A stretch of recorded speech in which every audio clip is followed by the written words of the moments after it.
Good morning, guys. Welcome to our Sunday webinar. I'm just going to give everybody a few minutes to get settled in. I'm still letting people in from the waiting room, so we'll start shortly. Today is going to be stress reduction and last-minute strategies. You guys will see my screen in a few seconds. I'm just going to give everybody 2-3 more minutes to sort of join, and then I'll officially start.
Okay, so you guys should now see my screen. There's still people that are rolling in from the waiting room, so I'm going to give it a few more minutes before I officially start.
Okay, so good morning, everybody.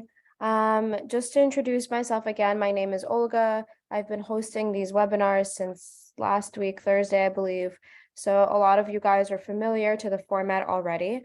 Today is a little bit different because we're not covering a section from the exam. We're going to do stress management, general test taking strategies, and then I'll open the floor for questions. And if you guys don't have questions or specific topics, we can just keep working out of that same exam because we haven't finished any of the sections. I think the only one we completed was grammar. So I'd be happy to work on reading comp passages with you guys or math that we haven't covered yet. So that's sort of the plan for today. Like always, I'm going to put my email into the chat in case you guys need anything. You can always send me an email and I'll reply. And yeah, any questions before we get started?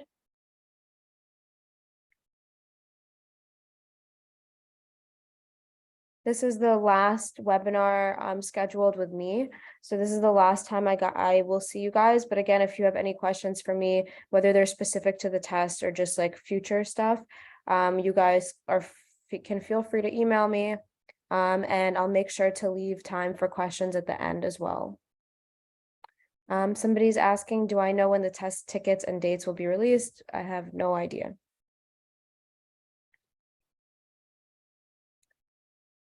Okay, so the first thing I want to do is go over test taking strategies that were put together by us from Queller Prep. So we're going to go over these just stress management strategies. And then you guys can ask me sort of any questions about all of those, and I'll tell you on a more personal level things that appeal to me and that I do.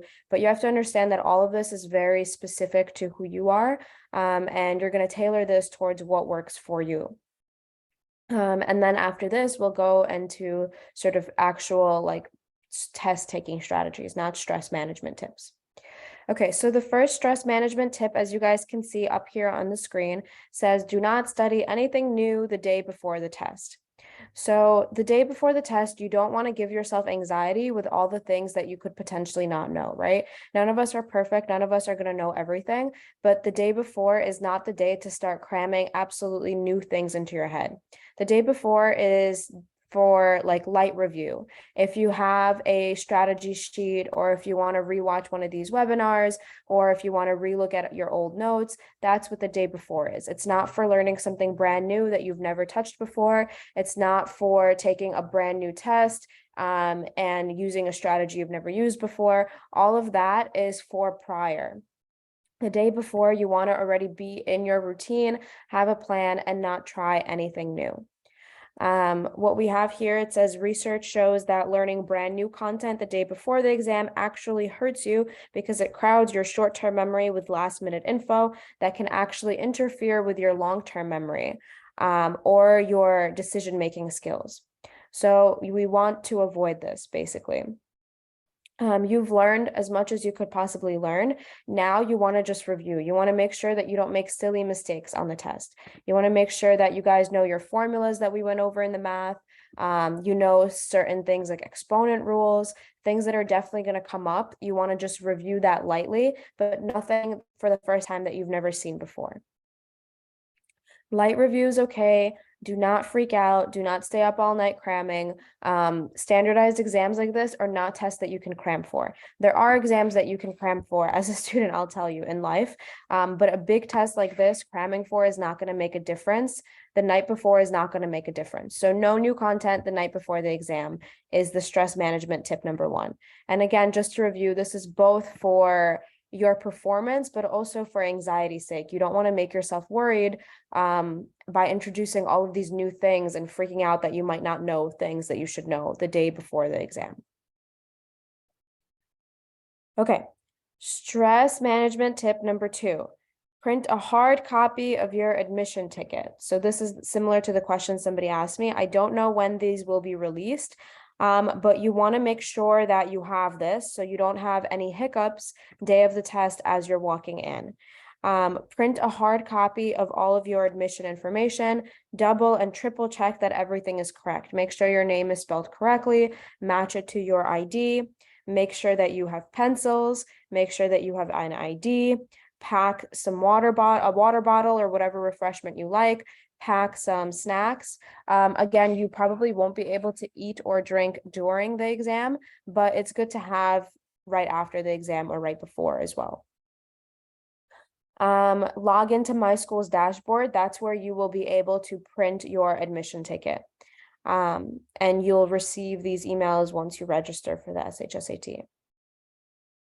And again, you might not be able to do this yet, but as soon as you are, make sure that you're kind of organized, everything is in order. I will tell you guys that when I went for my SAT, I actually forgot my ID card and they did not let me go into the test. And luckily, like I took it locally, and my parents were able, and I was really early, so my parents were able to like run back home, get my ID, bring it back, and I was still able to take the test, but it gave me so much anxiety and it was like the wrong way to go into the test. So I don't want that to happen to any of you guys. So make sure that all of these little things are double, triple checked, pre-packaged the night before, the day before. So in the morning, you're not scrambling for it. And ask somebody else to double or triple check you, whether that be your parents or a sibling or something else. I'm talking about your school ID.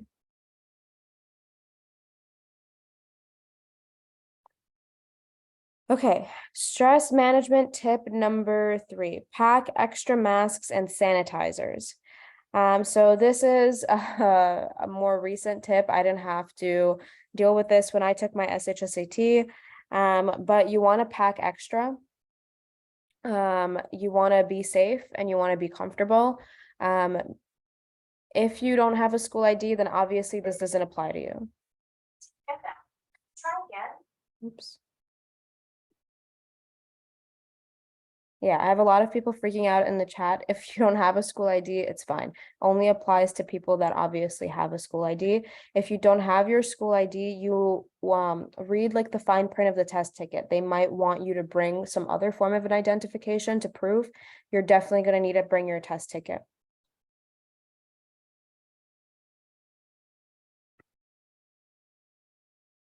Make sure you read all the instructions on the test ticket about what specifically you need to do and you need to bring.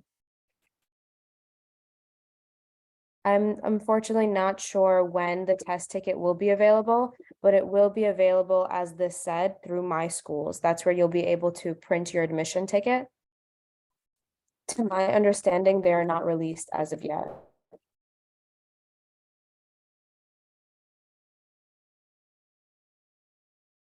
Okay, stress management tip number 4. Listen to relaxing music in the evening of the week leading to the test. Your mind and body need to rest the days leading to the test, not just the night before. So I strongly agree with this. Not just relaxing music, but good sleep the whole week before can kind of put you in the mindset of, like, we have sleep reserve. So the night before, oftentimes students are very, very nervous and they can't sleep. And that happens to me all the time. Like, I'll be in bed super early, 9 o'clock, and you just can't sleep because you're so nervous, anxious about the test upcoming. So what I do is the whole week before that, I sleep early. And the whole week before that, you build sort of your sleep reserve. And that way, even if the night before I'm too nervous to sleep, I wake up or I get out of bed and I'm not so tired because I have that reserve from the week ahead. So in these days leading up to your test, make sure that you guys are getting rest, and also make sure that you're in a routine, because then that will help you on test day. So if every single day you're going to sleep at 2 a.m. and you're waking up at noon, and then the day before your test, you try to go to sleep at 9 p.m. to wake up at 7 or 6, whenever you need to get up to go to the test, it's going to be really hard for your body to make that switch. So try to get into a routine now for the next few days with anything relaxing that you do. I usually do this with meals too. I have a hard time eating before the test, so I try to force myself to have breakfast the whole week before, so that way the day of my exam, it's more routine for me. It's not like a new thing where I was never having breakfast before. Now I'm going to shove food down my throat. So try to get yourself into like a comfortable routine the week before your test. Start today. Today is Sunday. It's a great day to begin leading into Monday as you guys start a new week. So relaxing music, good sleep, and good breakfast for the whole week, or for as long as you can continue the routine, to make it as smooth as possible on test day. Not something new that you're introducing just because you feel like it. Does that make sense? Okay, so how do we sleep? So a lot of people have trouble sleeping, especially in our generation, because we're all obsessed with media, and we study also using all this media. So what happens is screens emit something called blue light, which makes it hard sometimes for us to sleep. So it's really important that you try to get off of all of your devices about like 30 minutes to an hour before you try to sleep. Usually I know it's hard because we're all like studying, or even when you're trying to relax, a lot of that depends on media. So what I do oftentimes is I try to switch to like a textbook studying, like when the night is kind of winding down, when I know that I'm going to go to sleep in the next 2 hours or so. Or you can try to talk to somebody on the phone that doesn't like require you to look at the screen, but then you're still kind of relaxing. You can also, do old school things like puzzles. It doesn't need to be on anything that doesn't emit the light is perfectly fine. But I usually try to switch, or try to like write a little bit in a journal, or try to read a book, anything that doesn't require that blue light that all of our devices use. And when you do that, that helps you fall asleep faster, and that helps you go into deeper sleep and have better quality sleep. Another thing is to put your phone on do not disturb, so your sleep isn't disturbed in the middle of the night. You don't want to be woken up in the middle of like a good sleep cycle just because your phone is going off for some silly notification. And then a lot of people also, as this tip says, don't do mindful meditation. So there's a link here that you guys were all emailed out these notes also, I believe. But if you don't have it, you can email me and I can send you this link, or you can look up whichever one you like on YouTube. It's a video of an instructor kind of going through mindful meditation practices on YouTube. Okay.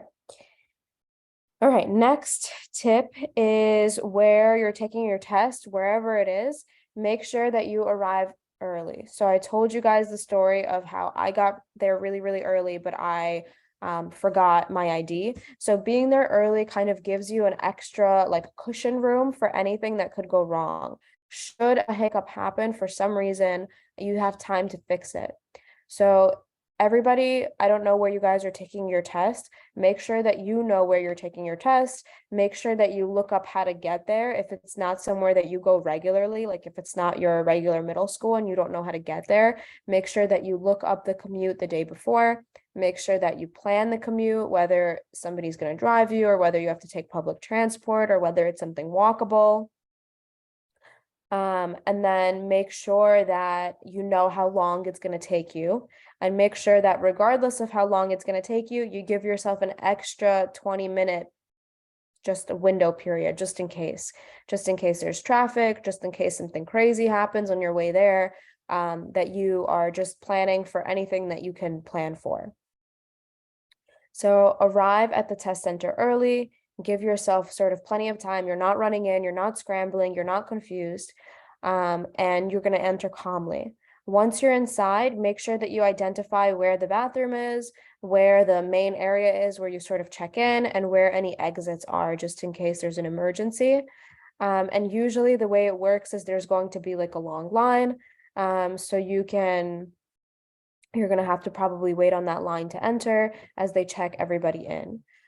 Usually there's also like vending machines in most locations. I remember when I was waiting online, there was a vending machine in my location. So if you want, just take a few dollars with you just in case you last minute want a snack or a drink of water or something. But again, you can also pack your own things. Okay. And then if you want to bring study material to review, okay with that, but only if it's review, nothing new. If you want to just glance over formulas or whatever else, that's completely okay.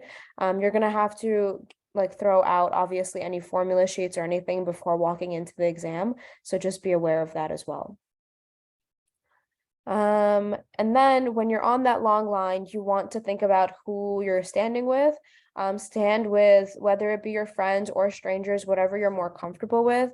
If you're the type of person where having friends in your test room is going to distract you, then make the conscious decision to stand with strangers.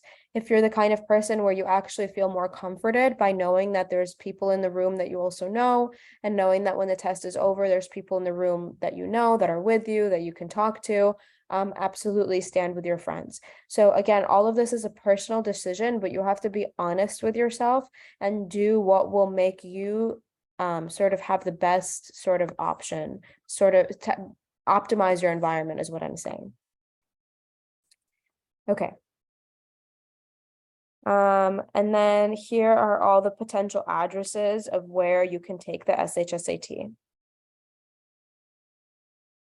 And again, this just depends on your school, where you live, and also if you're homeschooled or in private school. Okay, the next tip is about eating. So I touched on this briefly. So you want to make sure that you have something, eat something before your exam. Now, our brain runs solely on glucose, so we want to eat brain boosting food. We want to boost our mental alertness, and we want to be as healthy as possible. Like I said, for me, it's difficult to just like, I'm not a breakfast person. So usually before a big test, I have to sort of train myself to eat breakfast for like a week before or even more. You don't have to eat a full 3-4 course meal for breakfast, just something small and something that will help that will give you energy, right? So you don't want to eat something like I don't know, like you don't want to eat something like very sugary cereal, anything that's going to give you like a big glucose high, and then it's going to just make you crash. We don't want that. I also would not recommend drinking like any soda or anything, like any drinks like that, like Monsters or coffee, especially if it's not something that you ever do. The day of your exam is not the day to decide, hey, I wonder if Monster or I wonder if coffee is going to give me the energy that I need to succeed. Make sure that you eat brain food. Make sure that you eat something like, if you want to do cereal, you can eat whole grain cereal or oatmeal. You want to do eggs, toast with jam, something like that. Any sort of fruits are great. Blueberries, raspberries, nuts are good. Seeds are good. Anything high in fiber is good, because what happens is you guys will release that energy slowly. Your insulin will go up slowly. So you want something for like longevity. You want something to last you those 3-4 hours that you're going to be test taking and getting there. You don't want something that's going to give you like a huge spike of energy and then you're going to crash in the middle of your test and not feel well.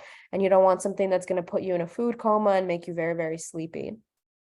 So I gave you guys a quick little metabolism lesson, but diet is very, very, very important. What you put into your body is really important in terms of how you feel during the test also. So if you don't drink coffee, if you don't drink Red Bull, and I don't think any of you guys should be, you guys are all pretty young. So day of test is not the day to try any of these things. Day of test is the day to have a nice hearty breakfast. And if you're really, really nauseous because you're so nervous, you can try having sort of a protein shake or a smoothie, if that will make it easier. And you could take it with you and sort of like, slowly sip, sip, sip. But again, to get rid of like that sort of nerves before you eat, try to eat the whole week. Okay. Next is packing a lucky charm. So people have mixed feelings on this. Some people really can't go through life without their lucky charm. And some people need this. Again, depending on who you are. Before all my big tests, even up to my boards, my parents always gave me, like in my culture, we do like rice. So they would give me like a few things of rice and put it in my pocket. And it always makes me feel better. Although honestly, you guys don't have to worry about this, but when you take like big exams, like when I took my board, my step 1 for med school, they sort of like pat you down and make you like undo your pockets. So I was really nervous that I'm gonna like undo my pockets and they're gonna find rice and they're gonna be like, what is what is wrong with this girl? Why does she have rice in her pocket? But it was fine. So make sure that you have something small that has nothing to do with cheating, anything that will just make you feel better, whether it's a cultural thing, whether it's a personal thing, a gift from your parents, a lucky penny, whatever it is. A lot of people wear a red string. I had mine, I lost it. Whether it's a bracelet or just anything that gives you comfort and reminds you that you have people rooting for you and that you have this little piece of luck. In my opinion, test taking is about the work that you guys put in, but luck always plays a role. You can get lucky and get all the questions and all the passages that are easier for you. Or you can get a little bit unlucky and have harder passages that are struggling for you. So if this helps, absolutely, why not? And here, Miss Queller Prep also told us of her fond memory of her mom packing her 2 pennies, a handmade charm bracelet, and a piece of dark chocolate while she was studying for all her tests, and it worked. Yeah, my parents also big fans of dark chocolate. They pack that for me on exams also. So whatever will make you guys feel comfortable, absolutely take it with you. Okay. Next one, write an encouraging letter. So a lot of doing well in the test is confidence. You guys have studied. Now you got to be confident and know that you're going to go in it, you're going to kill it, you're going to do well. Regardless of the outcome, this is just a test, and you guys are going to take lots of tests in your life. And you're always growing, you're always learning. That's part of the journey. But being motivated and being inspired is an important part of doing well. And this is the time where you guys can write yourself a letter, or parents can write you a letter, or you can even just be encouraging peers, write your friends a letter, remind each other that we're all proud and that we're all excited and that we're all learning and growing, and that this test, regardless of the outcome, you guys have come a huge way. You've learned and you've grown. When you're done taking it, I'm pretty sure you're able to leave school. Yeah. Just check with your school, but when I took it, I didn't have to go back to school.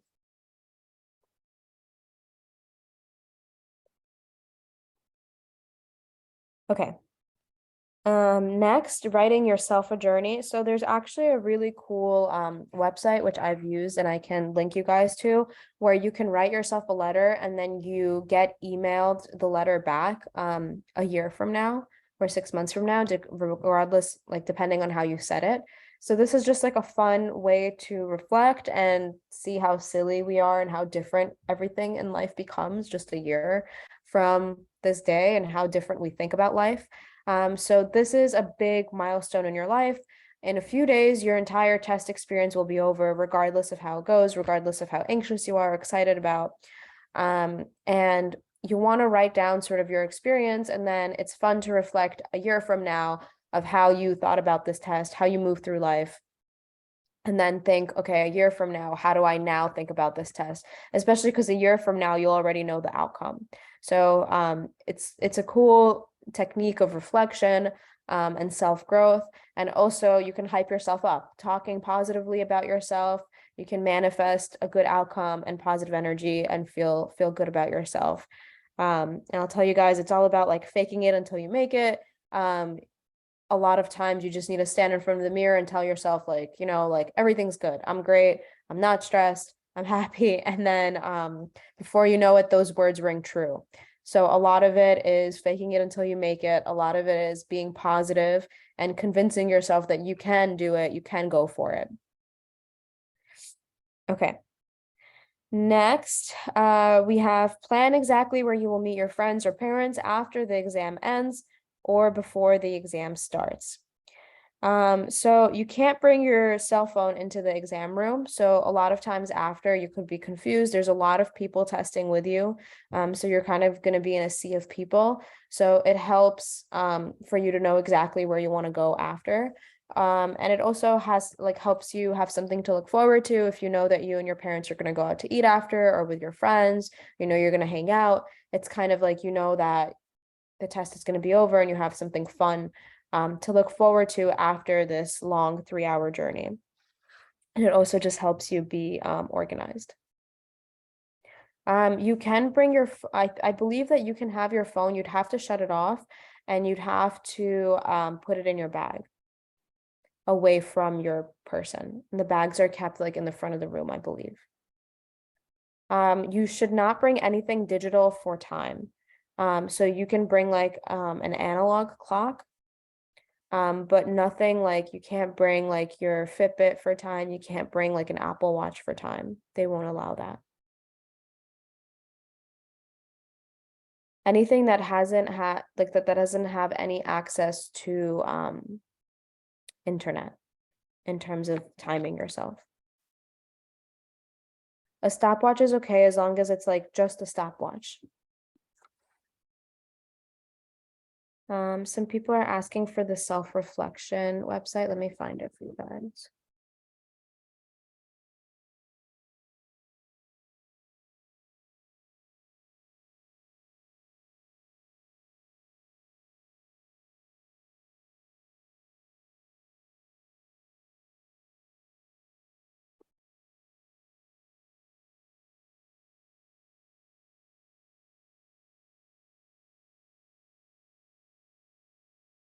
I found it. Just futureme.org. Here, I'll link it to you guys.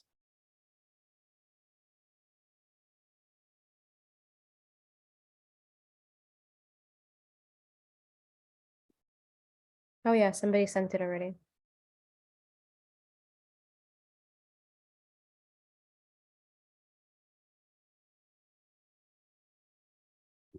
Okay, if it's a simple digital clock, I think that's okay. but nothing that can potentially go on the internet, nothing that has Bluetooth.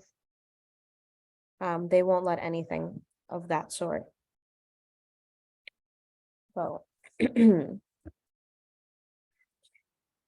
okay. Next one, we have take the day off. So consider reading, relaxing the day before the test. If the weather's nice, go outside. Lightly review. Again, in my experience, the day before the test, you can't really study anyways. You're very nervous, and it just doesn't work. So you might as well have a day that you're enjoying, a day that you're relaxing, a day that you're kind of putting all of your thoughts together.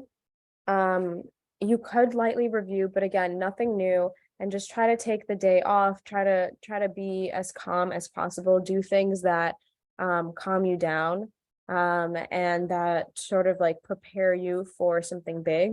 If any of you guys like play sports or have ever competed or anything like that, think of this the same way. So like the day before a big like swim meet or a big like competition or whatever else, I would usually like take it easy. I would like stretch.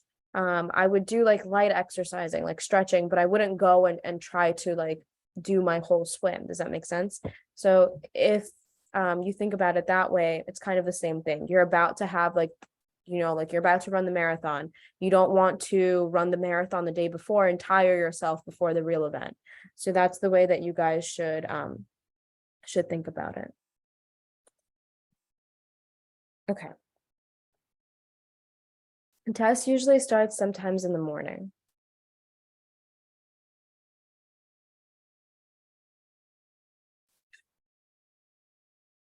At what intervals would I be told how much time you have during the test? So usually in my experience, they change the time every 15 minutes, but they don't say it out loud until they don't say it out loud until like I think every hour and a half almost. They'll just say like half the time has passed, but they are changing the time on the board every 15 minutes. It also is very proctor dependent. So unfortunately, it's not standardized. So different people will have different experiences. Some proctors will say like every 30 minutes. Some proctors will only say it that one time in an hour and a half. So I wouldn't depend on the proctor on telling you how much time you have left. I think it's important that you know how to manage your own time, which brings us to the next tip. What we say is a lot of times we tell students to bring a watch and set it to 12 o'clock. And that way it's very easy for you guys to tell the time because 12 o'clock is kind of like neutral and you have 3 hours. So if it's 1 o'clock, 1 hour passed. If it's 12:50, only 50 minutes passed. If it's 2 o'clock, 2 hours passed, and 3 o'clock is the end. So regardless of what the real time is, you created your own sort of 3 hour silent timer. And I usually like when I'm testing, I don't like the watch on my hand because it kind of bothers me as I'm going through it. So I usually just leave it out so I can sort of time myself and look at it myself. And putting it on 12 o'clock kind of like lets you guys off the hook. You don't have to calculate how much time you have left because usually you won't start at a nice even number. Like I think usually the test is set to start at 8 a.m. But again, do not take my word for it. Look at your test ticket. I'm speaking from experience of when I took the exam and when other students have taken the exam, but please look at your own test ticket. And a lot of times, like by the time you get into the room, you check in, they read you all the instructions, you end up starting at like 8:17. And then it's very irritating for us to calculate, okay, like how much minutes do I have left from 8:17? How do I know when 15 minutes passed? How do I know when 25 minutes passed? So it's harder for you to calculate. So that's why we recommend sort of setting the time to 12 right as you're about to start. And that way it's very clear. Does that make sense to everybody? There will absolutely be a clock in the room, even if you don't bring your own watch. But again, I recommend bringing your own watch because you don't want to depend on that clock. You don't know where you're going to be sitting. You don't know if you could visualize the clock or see it well. You don't know if the clock will be right. Sometimes the clocks don't work. So you want to make sure that you have your own.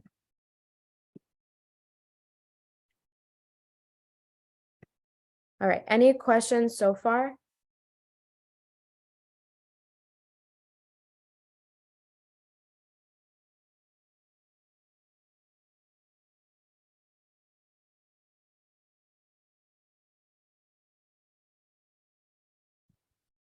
Okay. All right, so we're going on to our next stress management tip, which involves the bathroom. So make sure that you use the bathroom before the test.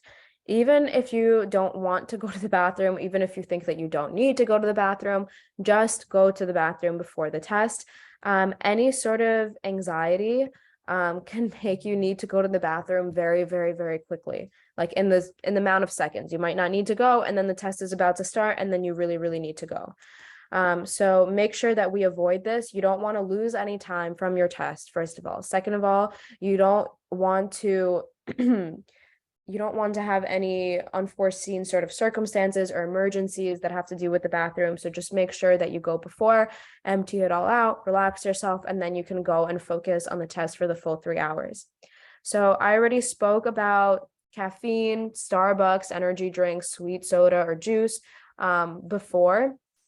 All of this will give you anxiety, but they all also work as diuretics, especially caffeines and sodas. So they will need to make you, they will make you need to go to the bathroom during your test, and you don't want that.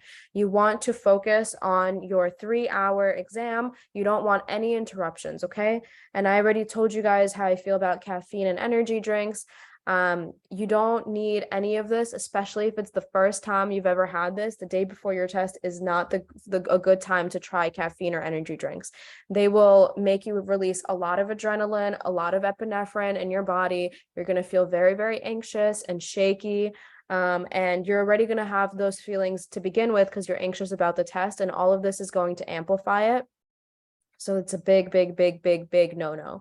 And it's going to make you need to pee. So big no-no. Okay, next is how we dress for the exam. So make sure that you are comfortable for the exam.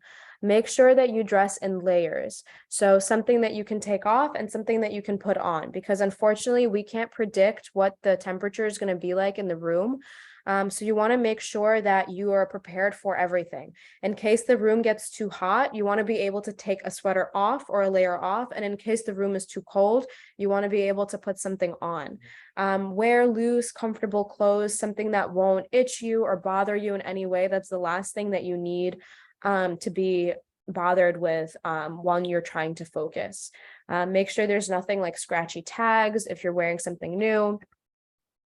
Complete comfort, shoes that don't hurt you, all of those kinds of things. If you're a girl, make sure you bring, or if you have long hair in general, make sure that you bring scrunchies so you're able to tie your hair out of the way if need be. And any jewelry, I believe, is okay for this test. Certain exams don't let you bring any jewelry, like when they're very official government exams, but I think for this test, you guys are okay if you want to wear your jewelry. All right, we're up to the last sort of stress management tip that we have, which is just breathing, taking a deep breath, knowing that you guys have gotten where you've gotten thus far. This is just a test at the end of the day. At the end of the day, if you're hardworking and if you succeed and if you have a goal, you guys will reach that goal regardless of your performance on this test. It's a challenging experience. It's one of the first like big exams that many students take, the first of many. So it's a moment to reflect and be proud regardless of how it goes. And also just going into it with the mindset of, I put in the work, here I am, I'm going to do my best, but regardless of the outcome, I'm still proud of myself and I'm still, you still have a big successful future ahead of you. So don't put everything on the line for this one test, okay? All right, so we got through all the stress management sort of stuff. Do you guys have questions on this stuff before we talk like test strategies in general?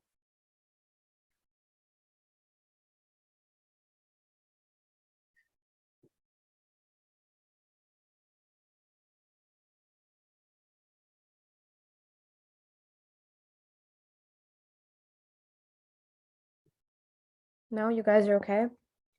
Okay, so somebody has a question about which formulas to memorize. So I went over that during my math session. If we have time at the end of this lesson, I can review that also. Okay, let's switch to like test taking strategies rather than rather than stress, okay?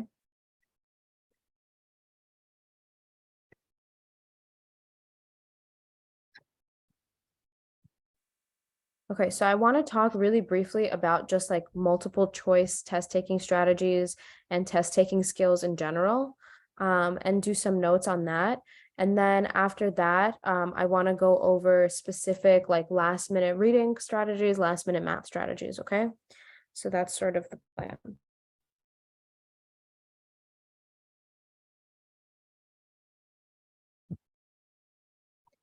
All right.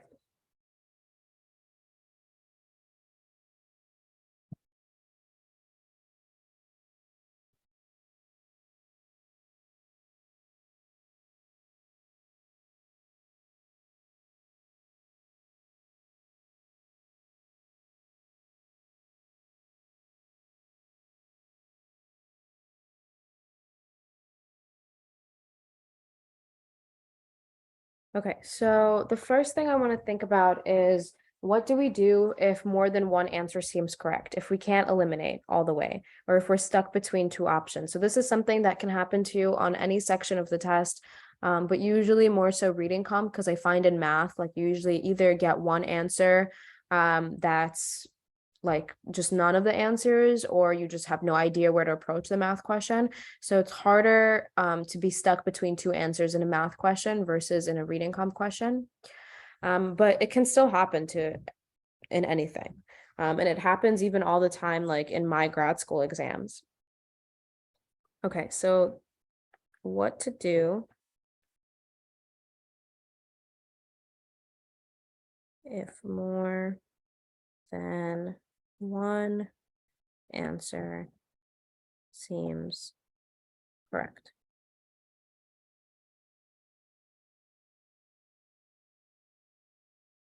Okay, so first we want to ask ourselves whether the answers we're considering are completely addressing the question.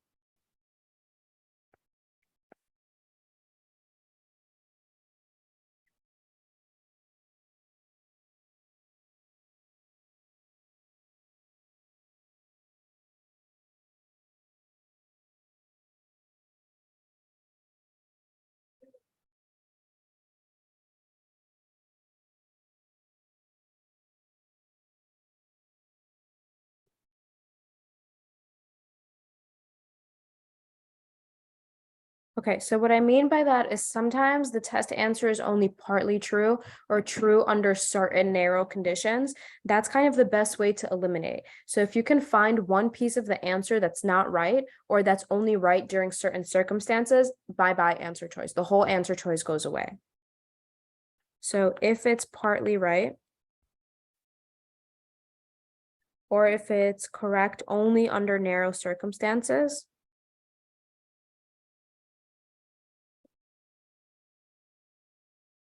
that's not our answer. That's your key to eliminate.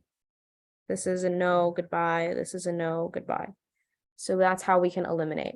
So if there is like an if clause in your answer choice, if it's only true certain amounts of time, if it's a very narrow answer choice, like it's very, very, very specific, all of those are kind of hints to yourself that it's probably partly true.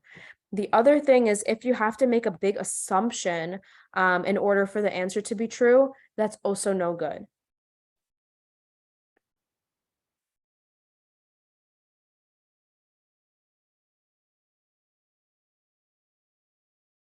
So in general, on this test, you want to avoid any times that you have to make an assumption. Usually things are going to be written directly in the passage. If they want you to assume something, the question will say like, what does the author imply? There will be some word similar to imply or suggest in the question that will tell you, okay, it's okay to make a little bit of an assumption. It's okay to go for a leap. If there is no word that suggests that, there's no suggest, if there's no implication, nothing like that in the question, you're not assuming anything. So any choice that makes an assumption, or you would have to make an assumption for it to be true, get rid of it. Okay, the next thing is if you think something's a trick question, Most likely it's not. So there's not so many trick questions on this exam. So if you suspect that something's a trick question, you might be reading into it too much. So you want to try to avoid imagining details, scenarios in which the answer could be true. Usually trick questions are only tricky because you're overthinking it. So if you think something's a trick question, try to think about it again and make sure that it's not something more simple that you're overthinking.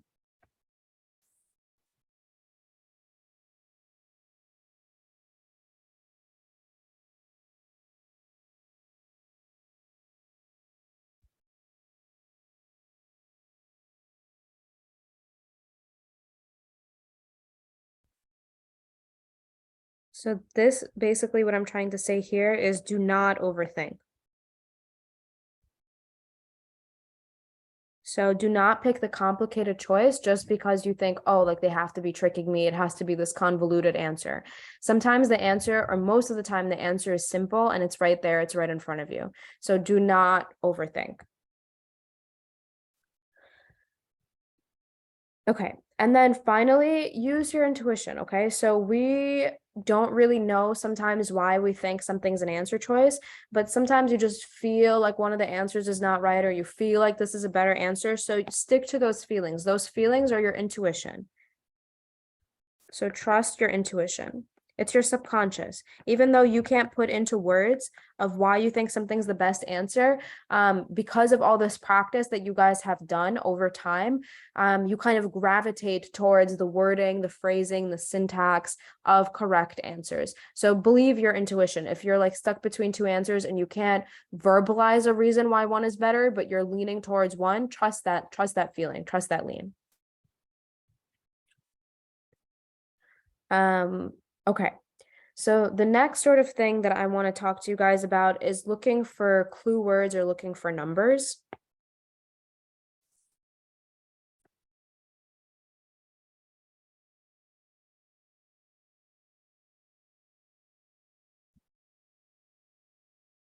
Okay, so if two answers are opposite, that's a big hint to you that one of those is not right. You got to figure out which one. But if two answers are opposite, one of them is wrong, one of them is right. The same way is if two answers are very, very similar, they're probably both wrong. Okay, does that make sense logically? So let's write that down. So if two answer choices are opposite, one is correct and one is wrong.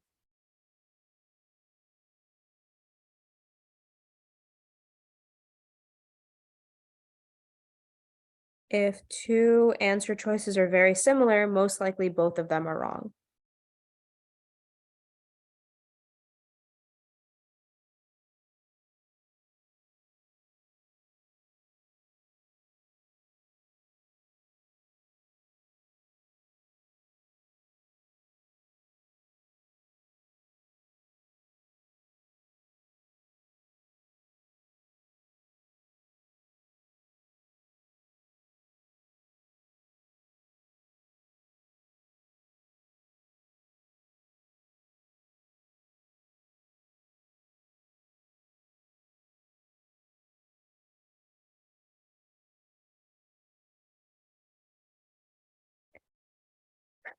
Okay.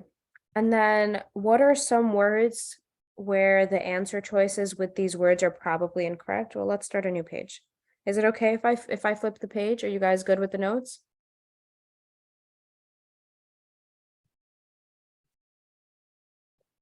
Okay. Okay, so then answers with the following words are usually incorrect.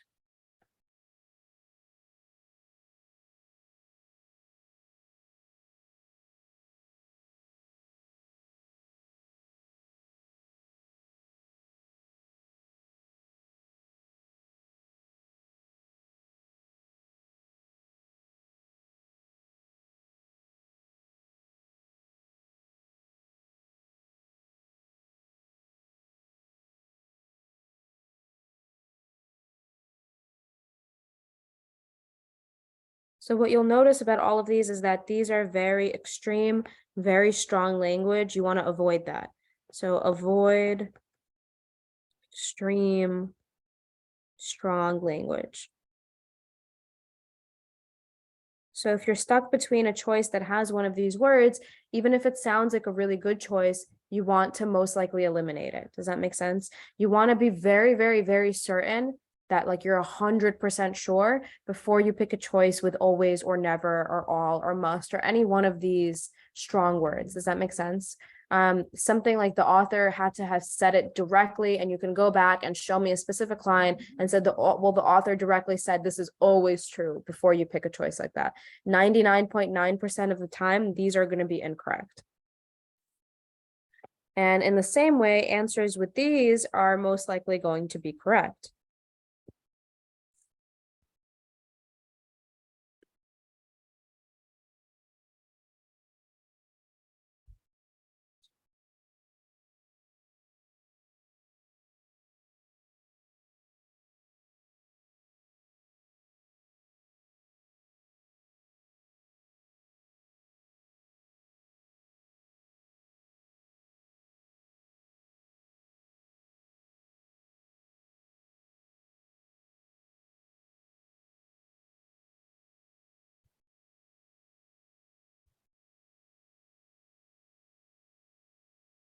So go for soft language. Soft language is good.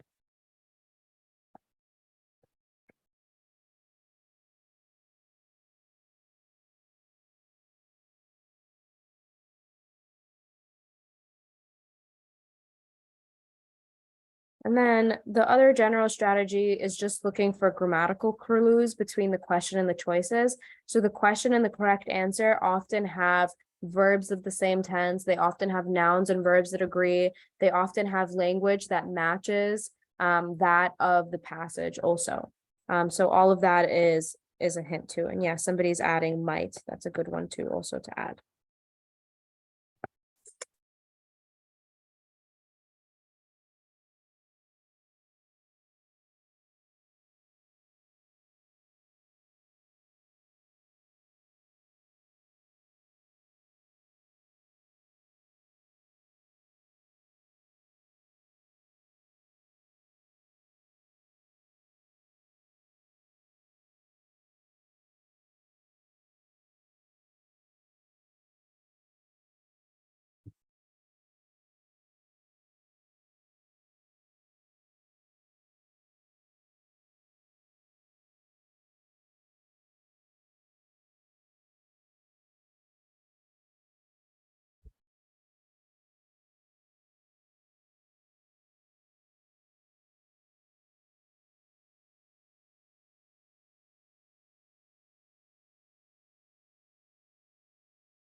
Oops. Sorry. The stress reduction tips will be emailed to you, and they're also part of this recording. So if you review this recording after, you can relook at the stress management tips.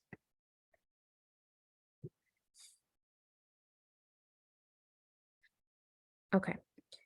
And now let's talk about just taking a multiple choice test in general. How can we think about a multiple choice test? So this test is mostly multiple choice. You guys do have the sort of grid in or fill in math questions, but other than that, it's like 95% multiple choice. So it's important to know strategies of dealing with a multiple choice test also.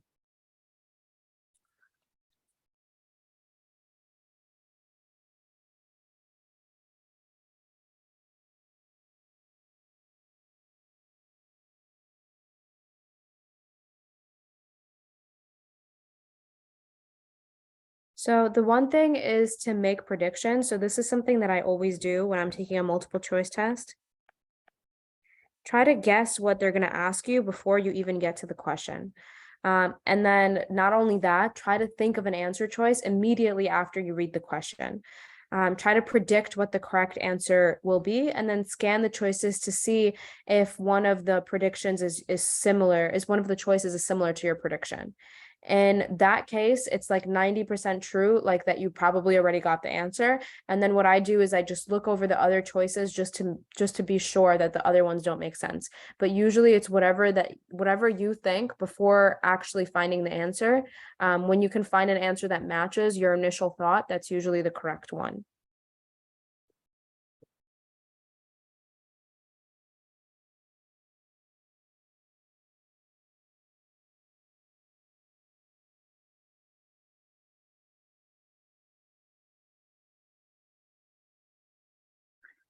Okay, so let's write that down.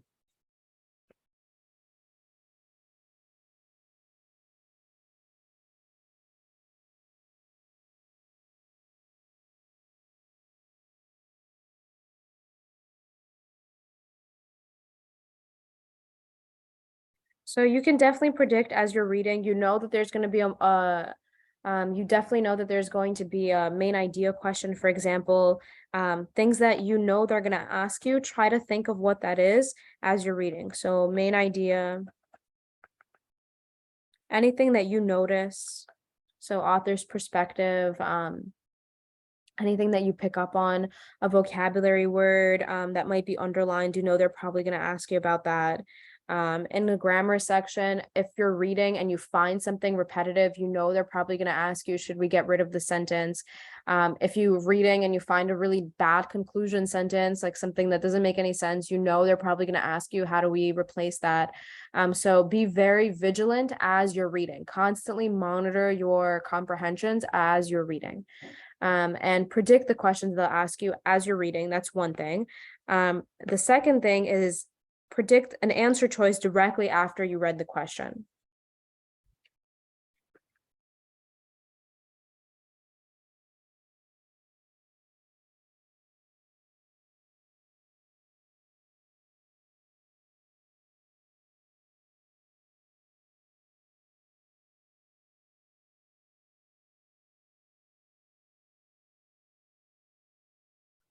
And then finally, scan answer choices to find answer that matches your prediction.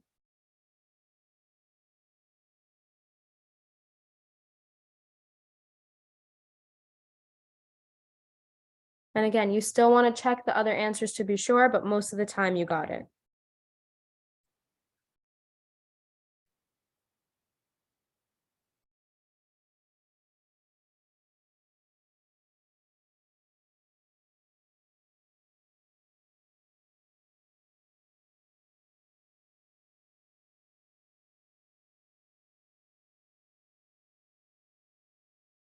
Okay. The next one is actually answer the question. So this might seem really obvious, but sometimes you pick an answer just because it sounds right or just because maybe it's true, depending on what the passage is saying, but make sure that it actually answers the question. So that's really, really important, even though it seems like common sense.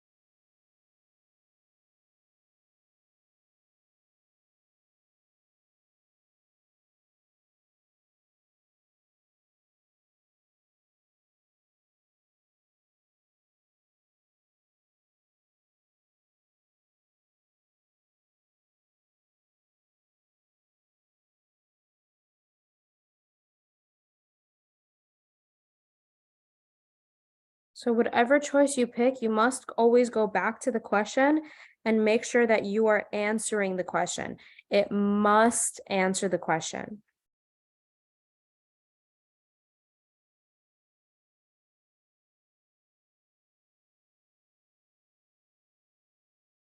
So go back to the question to make sure. So once you've picked your choice, just go back to the question one last time and check it against the question and make sure that you didn't misread the question and that your choice actually does answer the question that they are asking.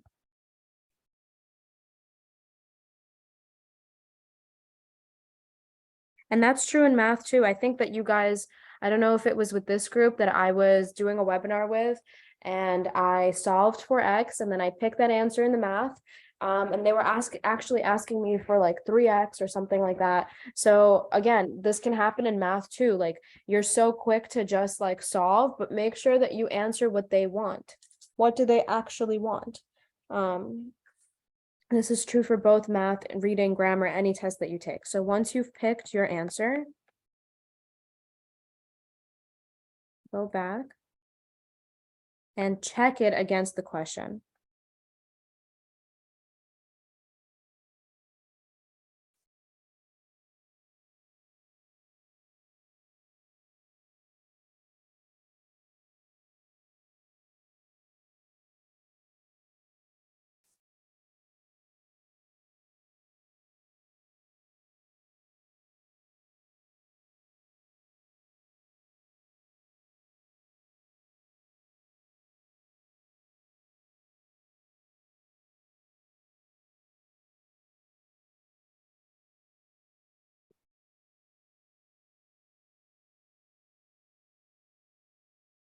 Okay.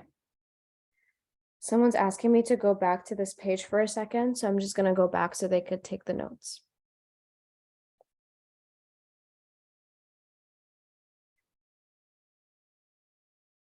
And go back to this page for a second for whoever's copying it down, and then we'll keep going.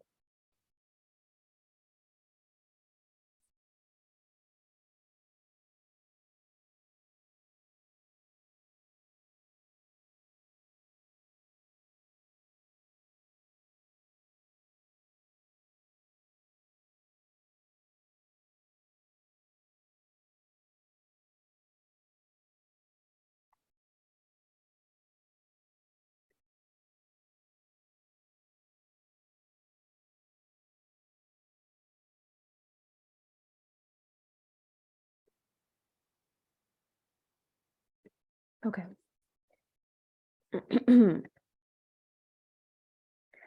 Okay, so the next thing is something that I call using a benchmark. And you'll sometimes see me doing this as I'm going through questions with you guys. So what using a benchmark means is as you're reading the choices, you kind of decide if it sounds correct or not. So you read the first answer choice and you're like, okay, that sounds like a good choice. You don't pick it definitively because you didn't read choices B, C, and D yet, but you're kind of a good judge to yourself of like, okay, maybe that's the choice.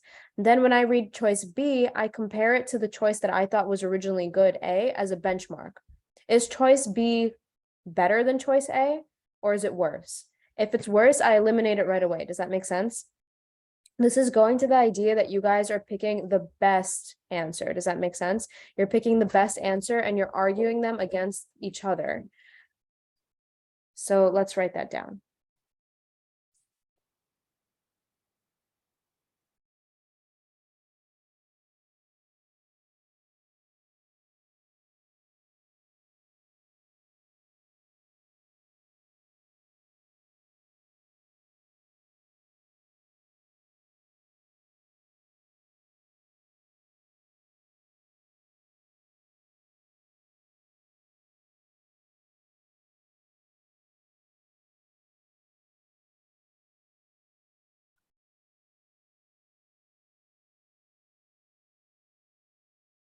So again, this doesn't mean you're picking it. It means you're using it as a benchmark.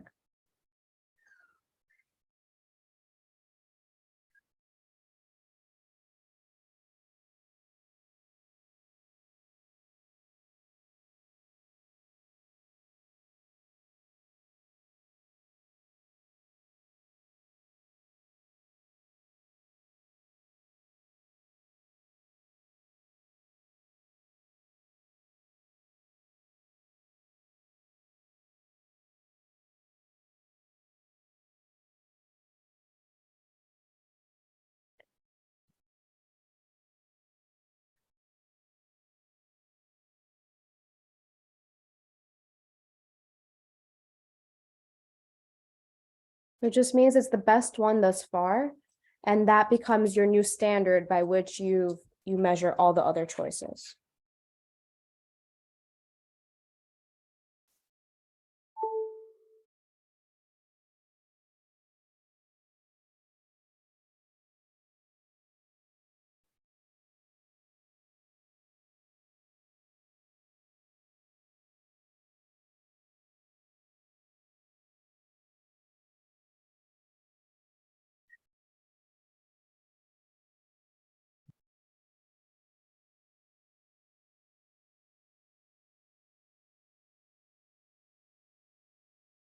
Once all other choices are benchmarked against that standard, you find the choice that's the best one. Does that make sense?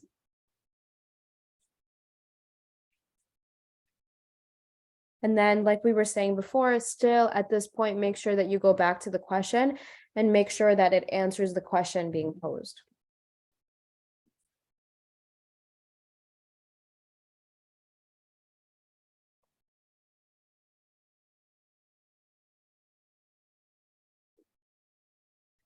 The next sort of trick that we use is this idea of valid information.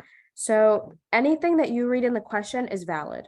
So the question is not meant to trick you in any sort of way. The question is giving you all the information that you need to determine the correct answer.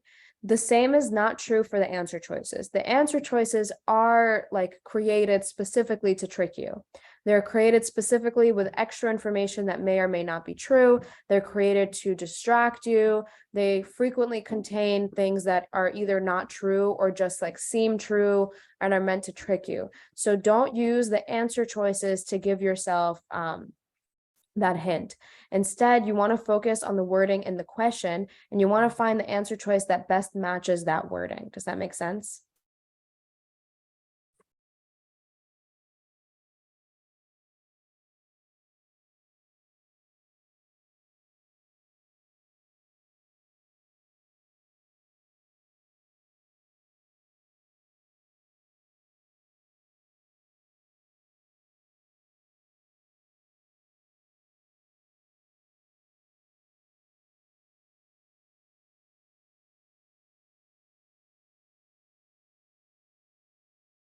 So additionally, make sure that your answer is touching on the full question. So sometimes questions switch up, and you'll see like a but or a however, or an although or nevertheless, which alters the nature of the question. So be alert for that sort of shift in thought as well. Make sure that you understand what the question is asking you.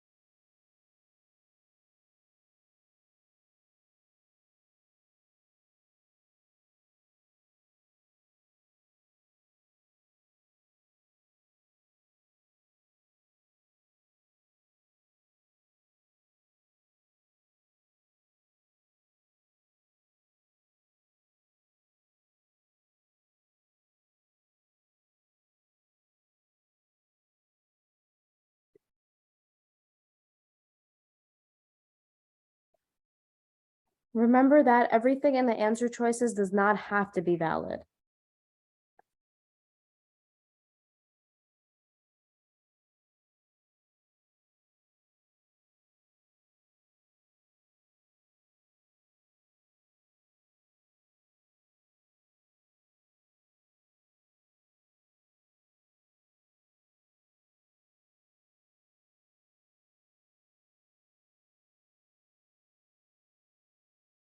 They're designed to distract you.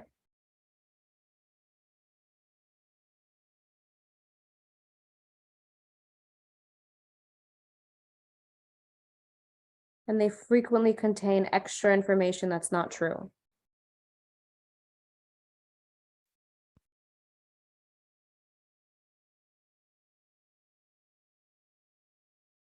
If it appears that there's two unrelated topics in your question, you want to make sure that you're addressing both of those topics. You want to make sure that you get the connection between the topics. If there's a but or however, nevertheless in the question, you want to notice that the question is complex, right? It's asking you about this contrast opinion. So your answer choices have to touch on that. The answer choices can have superfluous info. Superfluous means like not relevant, extra. So a lot of times they put information that you don't need, that's very, very extra, and the question will sound good. Does that make sense? I mean, the answer choice will sound good because they're using all this fancy schmancy language and it's long and it's complicated, But it's adding in all this information that's not necessary. It's not true. It wasn't given to you in the passage. Does that make sense?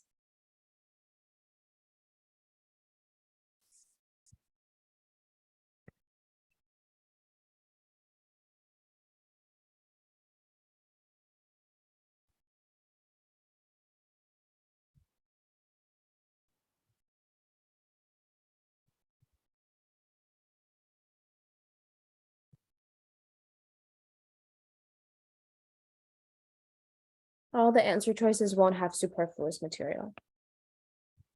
At least one of them will be just completely true. Because if all of them have something unnecessary and extra and fake that wasn't mentioned in the passage, then none of them are a good answer.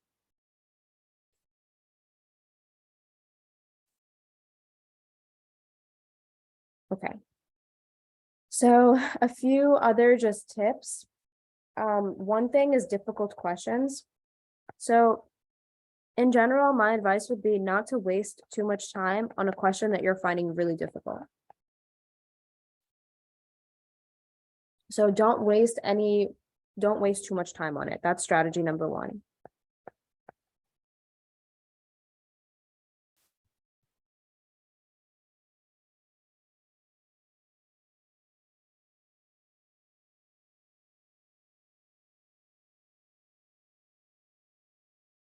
What you want to do is try to identify anything very obviously incorrect and get rid of it, and then guess before you give up. Does that make sense? So eliminate quickly anything that's obviously incorrect.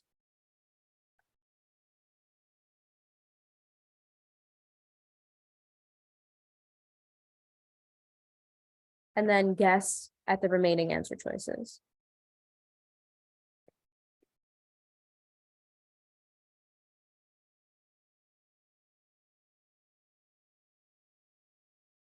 And whenever you're stuck in this situation where the question is difficult, you want to be very systematic. So systematically go through each answer choice and try to think to yourself, is it possible that this could be the correct answer? What makes this correct or incorrect? And if you have a reason to eliminate it, eliminate it. So systematically move through each answer choice.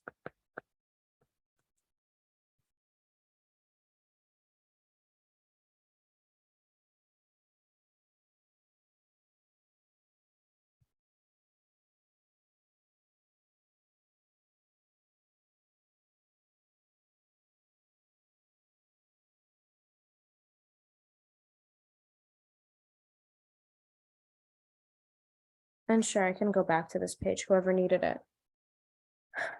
So basically what I'm trying to tell you guys is you want to start a question, whether it's math or reading. And let's say you know that you can get the right answer and it's taking you a very, very long time to get it. At this point, you want to think, is it worth it? Does that make sense?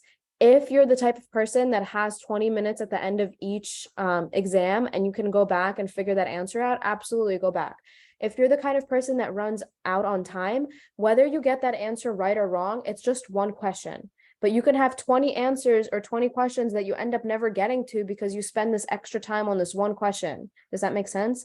At the end of the day, it doesn't matter which questions you get right. You want to maximize your performance. You want to get the maximum amount of questions right that you can. That's why I usually recommend for students to start the test with the topic that they're good at. Make sure that you're getting all of your easy points. If you're good at math and you're always excelling at math and you only make like 2-3 mistakes every math section, get all the math questions that you can possibly get correct first. Does that make sense? Mm-hmm. Anything that you do, you want to maximize your performance. So anything that you do as you go through this test, you want to be very systematic. So a lot of times when students are taking a test, they get to this hard question and they just don't know, and they're staring at the answer choices and you're just staring and you're freaking out and you're like, I don't know, they all sound correct. You need to be systematic.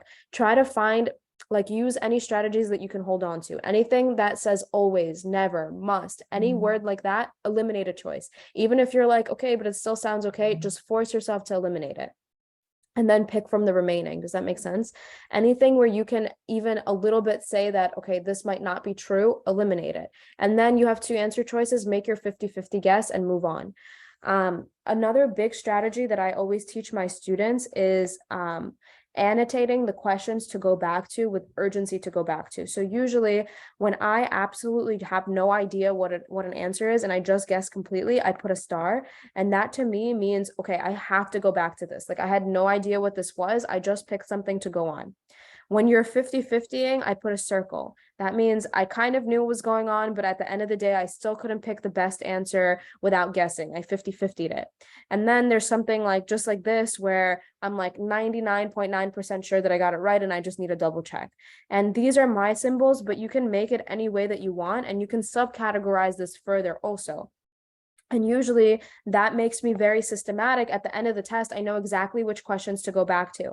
And on my scrap paper, I write like stars. Let's say my stars were 7 and 35, and my circles were 15, 57, and 114.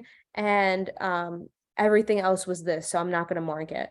But the reason I do that is because I don't want to waste time flipping through and thinking, okay, where was that question that I starred? Does that make sense? So all of these strategies are about being a systematic test taker. That's the key to really, really, really doing well, being systematic in anything that you do and being efficient with your time and how you use your time, whether it's on a test or whether you're studying for a test or anything of that sort.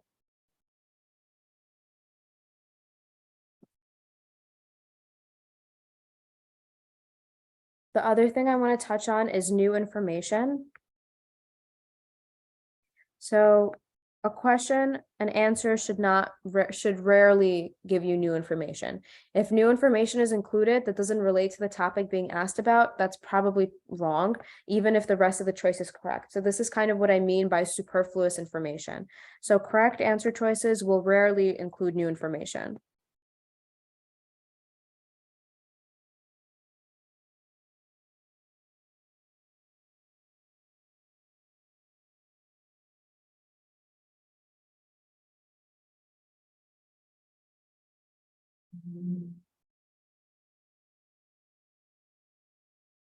And then the last thing is just think about phrases.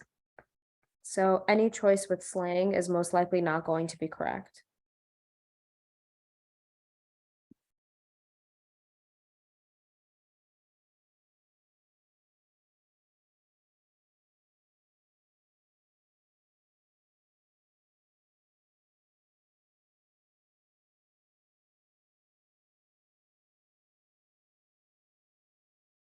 And then most correct choices paraphrase a point. So match the language of the passage.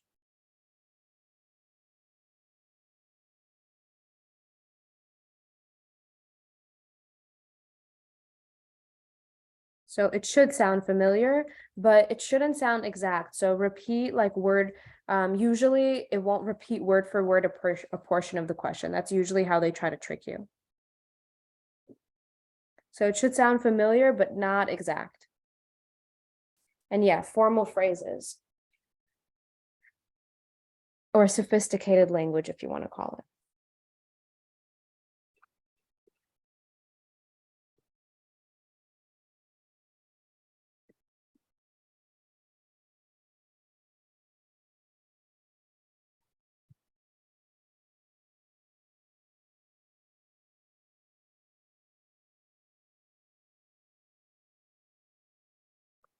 So the last thing that I want to talk to you guys about is misreading the question. This is a very common mistake in both reading, grammar, math, anything that you guys do. A lot of times students misread or misunderstand the question. So make sure that you're not misinterpreting the question.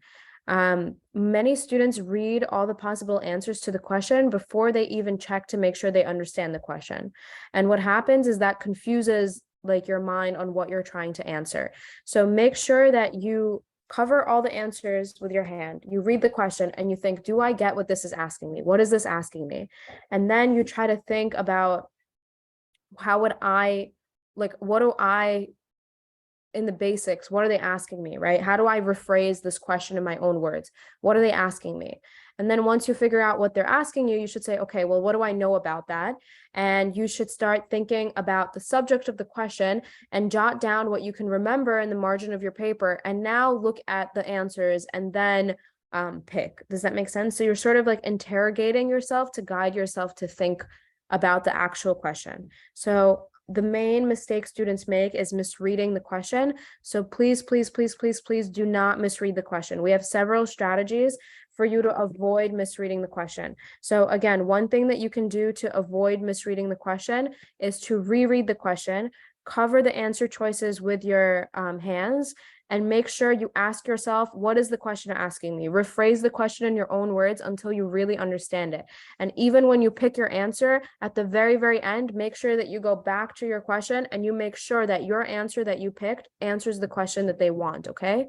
So there can be many choices that seem correct or are true according to the passage, but only one choice that actually answers the question that they're asking you, okay? So you don't want to be answering the wrong question. Okay, so there is just a few more strategies that I want to go through with you guys about both reading and math. These were more like just very generalized strategies. And then we can leave time for questions. Somebody said, would I skip a non-multiple choice question on the math if I don't understand it? Yes, absolutely. I would skip it and I would go back to it at the end because your goal is to get as many questions right as possible. And while we're talking about the non-multiple choice questions, make sure that you guys grid correctly. So you want to be bubbling your answers as you're moving through the test. And with the math grid in questions, you're gridding in from the left hand side to the right hand side, okay? And these instructions are going to be repeated on the test, so make sure that you read and make sure that that's how you grid. But that's how you should grid in your answers, okay? You don't want to make silly answers and get things wrong just because of a gridding situation.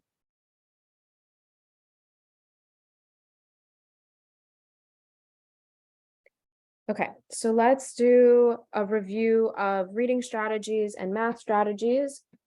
And then I'll give you guys time to ask me any questions. So this is just going to be a review of all the lessons that we've covered so far.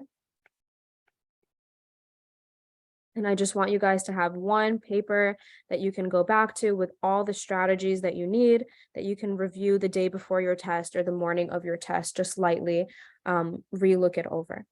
So the main thing with reading that you want to do is you want to consistently monitor your comprehension.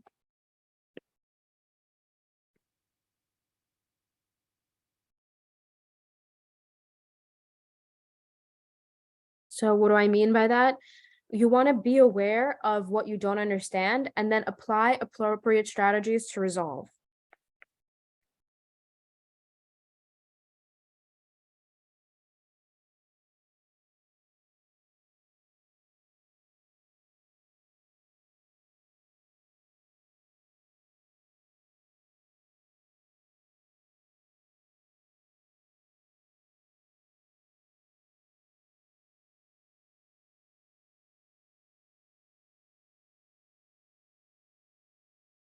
So one way that this can apply is using context clues. So if you're given a word that you don't understand, so for example, we can put the word environed.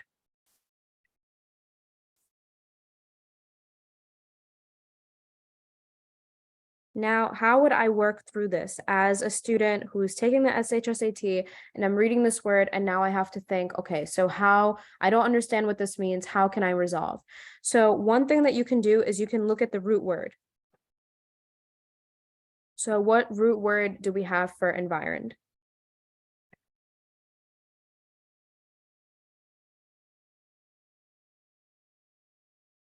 And while we're talking about root word, I want you guys to also be thinking about suffixes and prefixes and all of that. All of that can help us figure out what a word means when we don't know.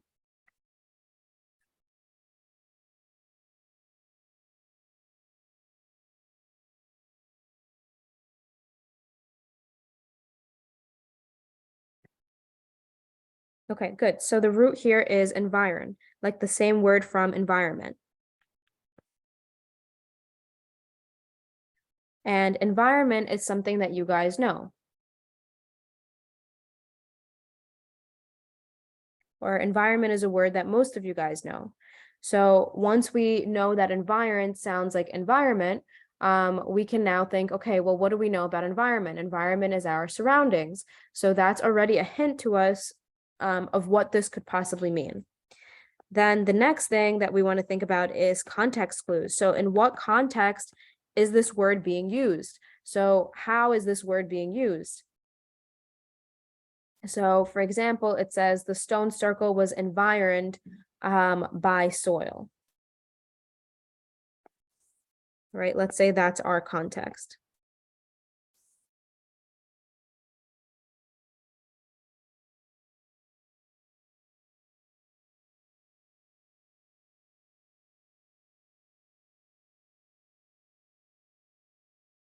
Okay, so now I know what environment means, and I know the context clues is something was blank by something else. So I'm talking about something being potentially surrounded. And then the last step to this is actually do the replacement. So replace the word with something that you think it means. So in this case, I would replace it with surrounded. Yeah, exactly. Or enclosed. And then you monitor for context. Did that work? Does the sentence still make sense with everything that the author is trying to deliver to us? And in this case, we're a little bit limited because I gave you guys one sentence, but in a passage, you guys will have a whole paragraph. So you can then use extra context from the sentence above and from the sentence below to make sure that we didn't lose meaning. And that way we systematically, first we read and we understood what we didn't understand. And then we systematically use these strategies to figure out how do we resolve it. And then at the end, you just double check. You make sure that you're correct. You make sure that you're right by checking to the context of everything in that paragraph, making sure that it still makes sense.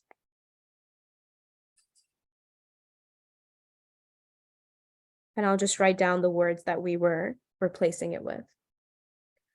Okay, do you guys have any questions? Did you see how we did that?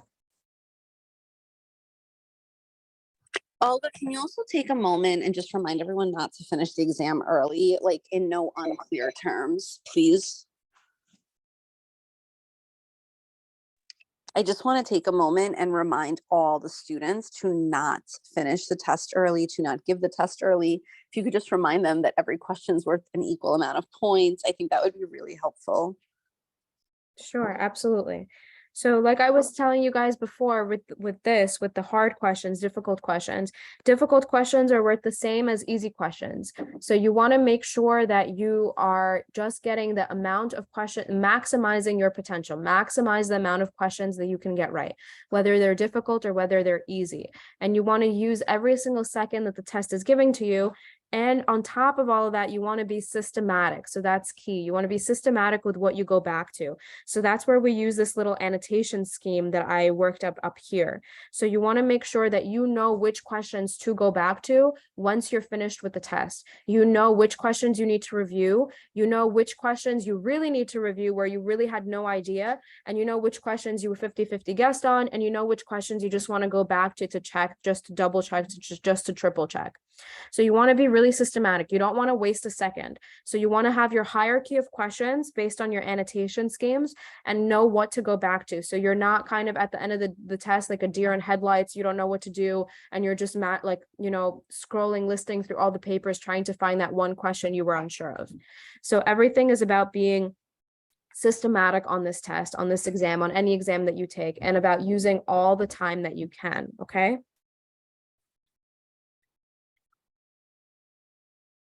Okay, so the next strategy that I want to talk about is something that I call metacognition, which sounds very sort of meta, but it means thinking about thinking. So it's basically like what we do before reading, what we do during reading, and what we do after reading.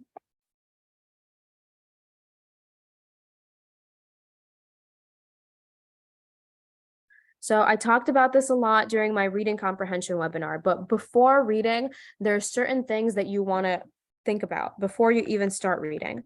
So one of those things is perspective. So you want to think about perspective. And I taught you guys that the way that we do that is we look at pronouns.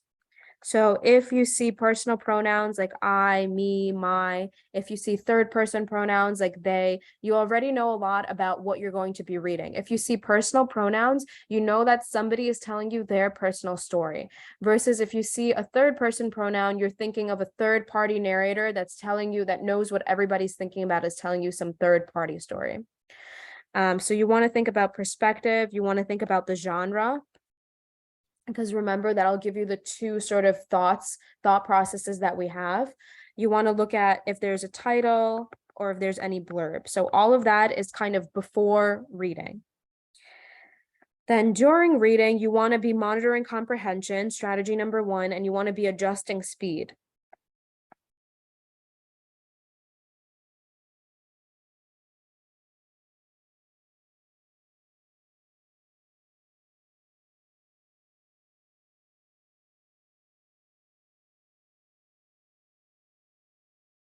So during reading, you want to be monitoring comprehension and adjusting your speed.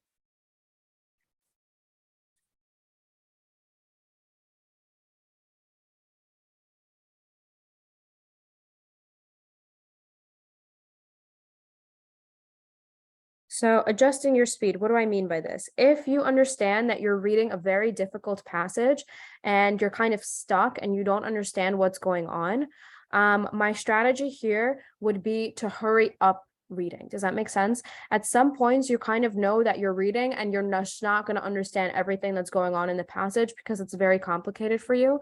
So what you want to do is you want to speed up. You want to get through that passage as fast as you can. You want to get to the questions and systematically work through it and get as much right as you possibly can. You don't want to waste time on something that you know is not going to give you the consequence that you want. Does that make sense? So you want your time to pay off.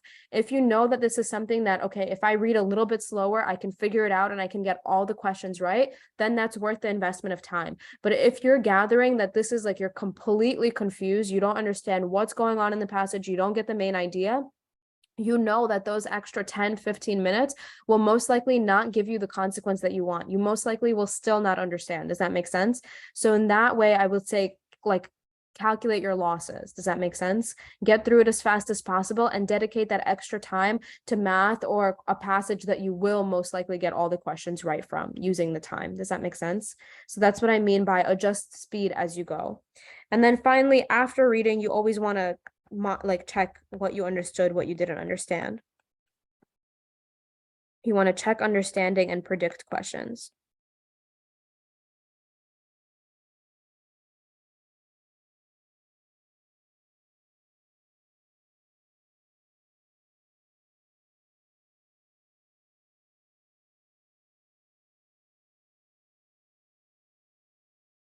And then you want to do organize your thoughts.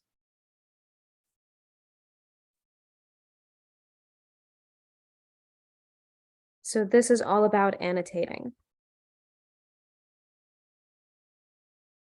So try to have some system for yourself. So usually I like to square dates or times, years. I like to circle people's names. And then I kind of underline everything that I think is important.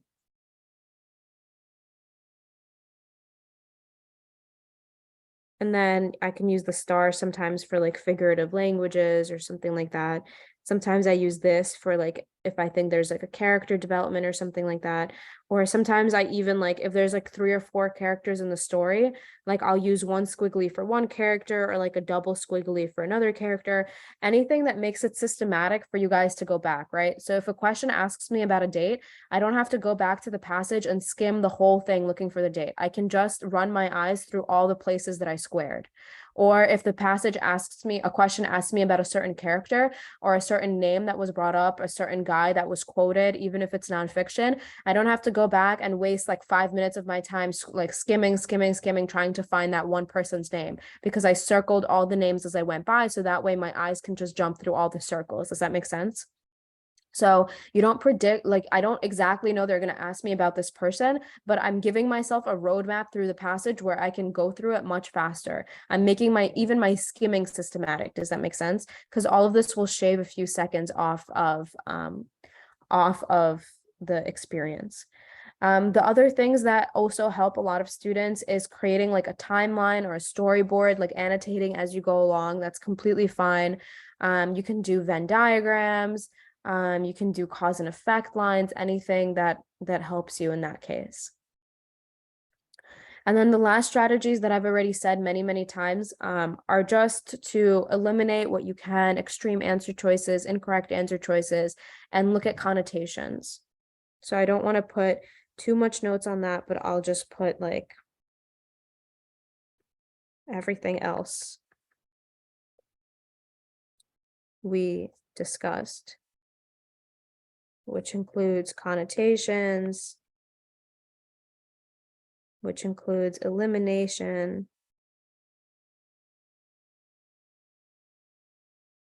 which includes using the structure of the passage to your advantage.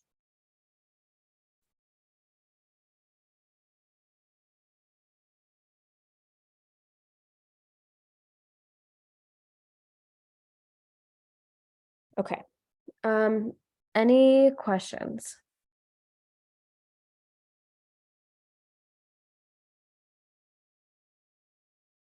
Okay, so let's briefly do the same thing for math. There's not so much like strategies that come in math, so it's going to be a lot quicker.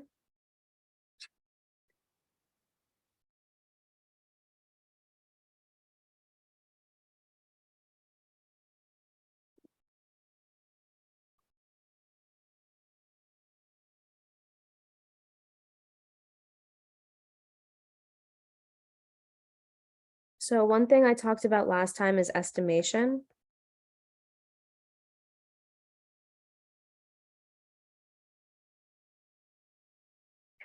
So you want to estimate just to save yourself time. Does that make sense? So you don't want to spend time computing something and getting an exact answer when you're taking a multiple choice test. So for example, sometimes a question will just ask you, like you'll see the answer choices are like this, right? Let's say 10.17, 101.7, 1.017, and 0.1017. So what you'll notice with these answer choices is that the computation is all the same. Does that make sense? The computation is equal. You know the digits are all 1017.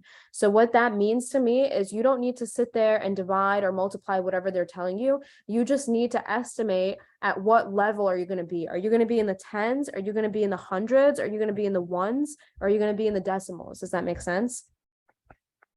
So when you see your answer choices look like this, I don't want you to sit there and waste time multiplying or dividing. Does that make sense? You already know the digits in your answer. You don't need to spend time doing that. You just need to estimate where your answer is going to be. And this is also true for when the answer choices may look different and you're dealing with like some multiplication, let's say 3,724 times 7. At this point, I know my answer is going to end with 8. So I'm going to look at my answer choices and I'm going to say, okay, which answers end with 8? Does that make sense? So all of that is going to save me time. I don't need the actual answer to get the correct answer. You want to shave yourself those few seconds. And then at the end of the test, when you have extra time, you can always go back and triple, quadruple check that you multiplied this correctly. But the important thing is that the test doesn't test your ability to multiply. We know that you guys can multiply. What we're testing is, can you do this quickly enough? And can you get to all the other questions that might be a little bit more time consuming than simply multiplying? Does that make sense?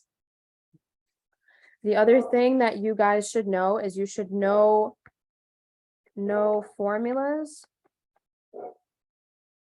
know your special right triangles, know certain exponents, squares, and fraction to decimal conversions.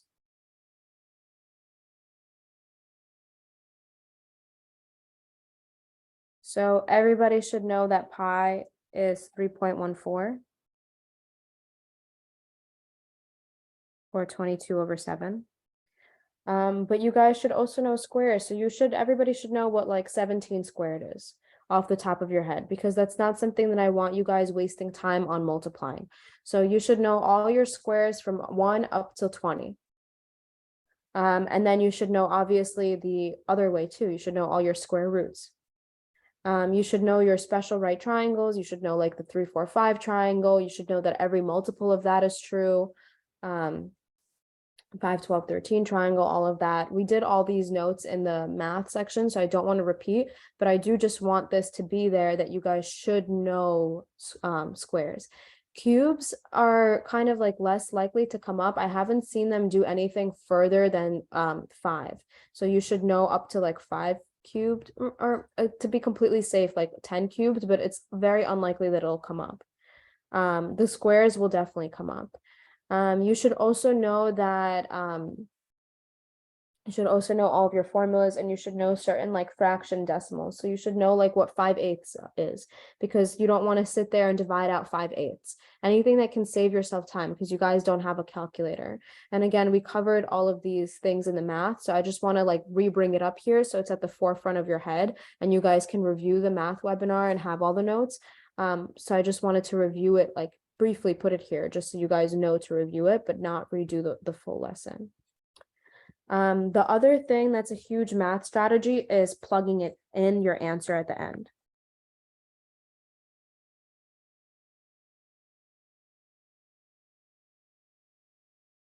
Or if you can't figure out the answer, sometimes you can just plug in each answer choice and see what works.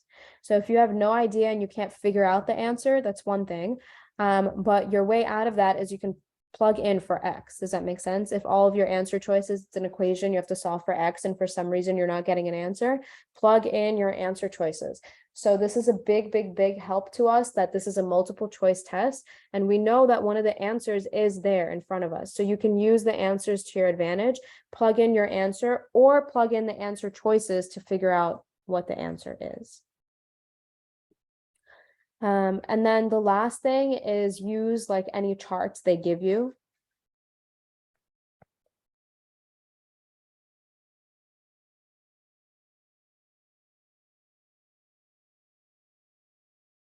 And make your own visuals. That always helps me also. That always helps me. If you're not sure what they're asking you about, or if you need to draw a figure to understand spatially, like what the perimeter is or whatever else they're describing, if you need to draw a number line to understand what's going on from negative to positive, absolutely be as visual as you can possibly be. Draw whatever you want. It's absolutely your test to mark up in any way that you want. Any figure that they do give you is not going to be it's not going to be to scale, but you can still use it to help you spatially understand the picture that's going on. Does that make sense to everybody? I don't believe that you guys get a reference sheet for the exam.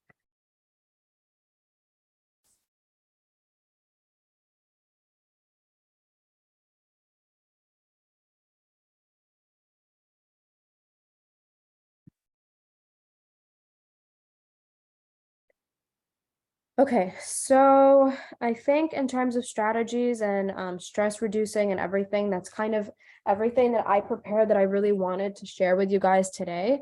We have about 15 minutes left, so I'm more than happy to answer any questions during this time, whether they be specific to the test or just any questions that you guys have. So someone said, which formulas do I recommend that you guys memorize? So I put together this math formula sheet that I like students to memorize. Let me just find it.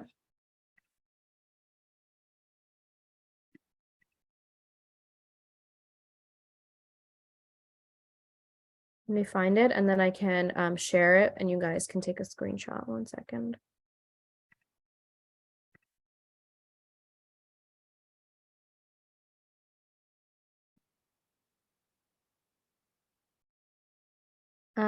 Someone said, are you allowed to bring mechanical pencils? You can, as long as they're number 2. Just make sure that the lead that you use is number 2.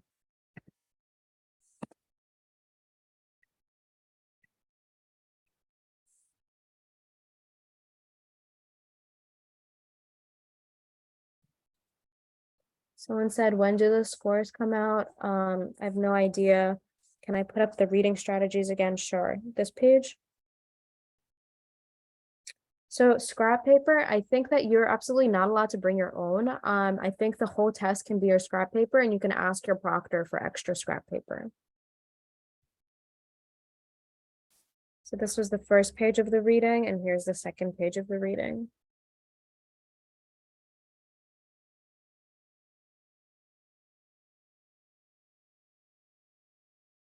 And then I emailed myself, this is the math sort of strategy thing that I put together a long time ago.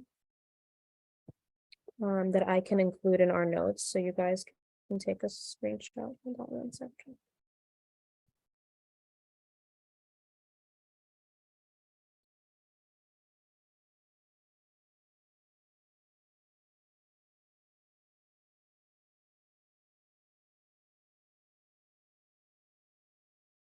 So this is sort of the summary of everything that we did during the math webinar, typed up.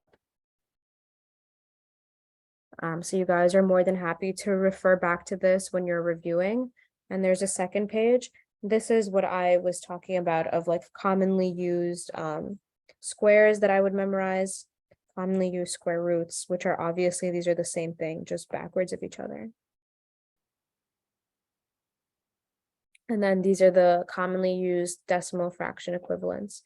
So for example, you guys should know what 5/8 is. You should know what 3/8 is as a decimal, just to save yourself time so you don't have to convert that.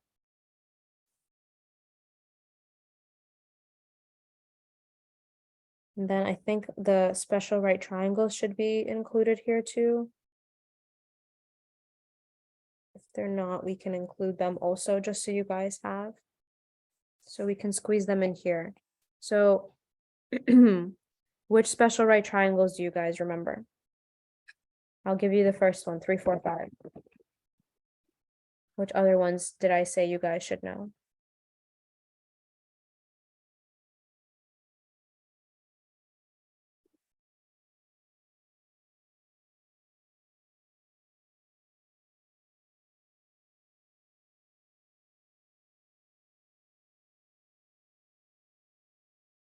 Yeah, 5, 12, 13, good, 6, 8, 10. So these are called Pythagorean triples, sorry, not special right triangles. The special right triangles are the 45, 45, 90, 30, 60. 90, you guys are right, but this is the Pythagorean triples that you guys should know. And we can just add them to this sheet of notes, so it's kind of more comprehensive. So this is, we know Pythagorean theorem is a squared plus b squared equals c squared. So we have 3, 4, 5. The other one that you guys should know is 5, 12, 13. The other one that I want you guys to know is 7, 24, 25. And the last one I want you guys to know is 8, 15, 17. So you can see here, I kind of color coordinated them for that dark like purple color being the hypotenuse every time. And then the other two colors, the red and the blue, are the legs. And then the other thing that I taught you guys during the math lesson is that any multiple of these is true. So that's really important for you guys to take away, that any multiple of these is true.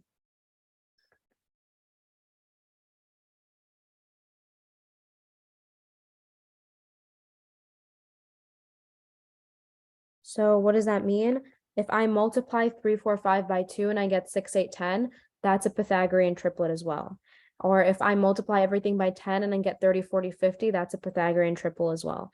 And the reason why I want you guys to know this is, again, it's about being systematic and fast, right? So if you ever see a right triangle like this, and you see that one side is, let's say, 17, and this is 8, you don't need to plug into a squared plus b squared equals c squared. You should know automatically that this is then 15, because this is testing you on the 8, 15, 17. Does that make sense? So that's why I want you guys to memorize this, just to save yourself that extra a few moments. You don't need to think, okay, what is 17 squared? What is 8 squared? Do the subtraction and then get the square root. It saves you time just because you know these ratios. And then the last thing that we should review is the special right triangle. So the 45-45-90 ratio and the 30-60-90 ratio. Do you guys remember that?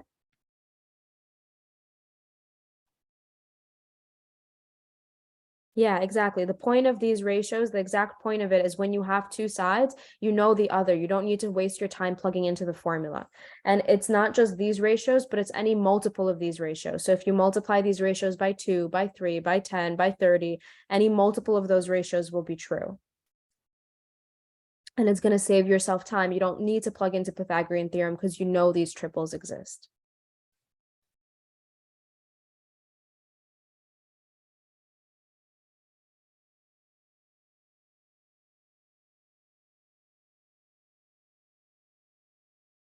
So now with this, we have the 45-45-90 triangle, and the ratio that you guys need to know here is x radical 2. And here we have our 30-60 triangle, and here you should know that across 30 is x, across 90 is 2x, and across 60 is x radical 3. So these are the ratios you need to know for your special right triangles. And other than that, I feel like this is pretty systematic of everything that I would review kind of right before my test. All right. Any questions on anything at all?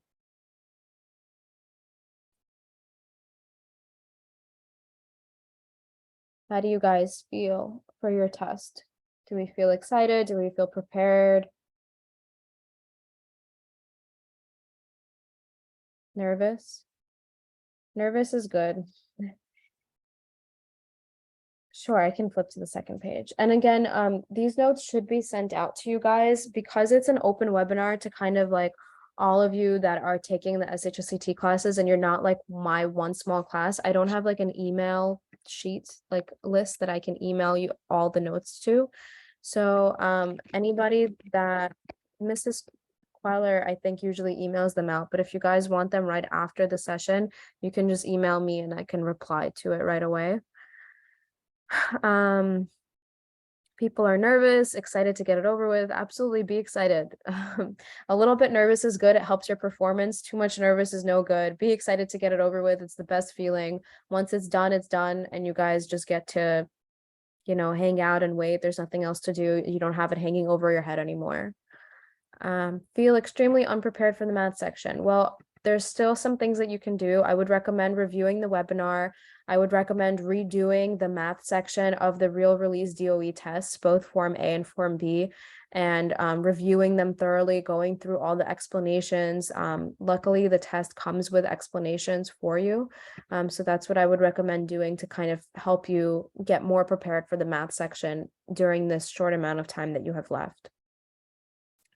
What happens if we don't get into the schools we wanted to get into? Absolutely nothing happens. Life will move on. You'll be successful in a different school. I'm worried about my time management.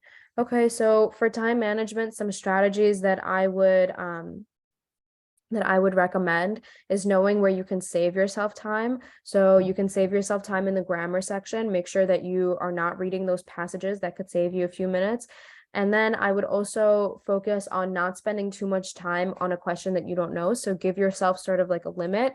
When you see that you're spending more than 2 minutes for a question or even more than 1 minute for a question, pick an answer and force yourself to move on, even if you're not happy with the outcome.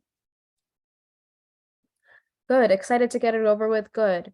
Terrified, not so good. Rushing at the end. So you want to prevent yourself from getting to the point where you're rushing. You want to make sure that you finish on time.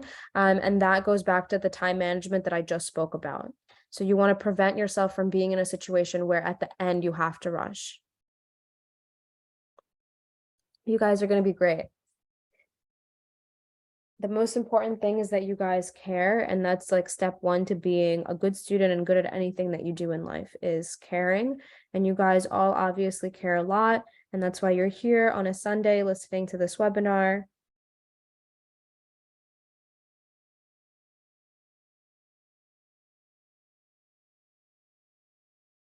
Oh, there's actually a third page that I didn't show you guys with the triangles already, so we have them twice.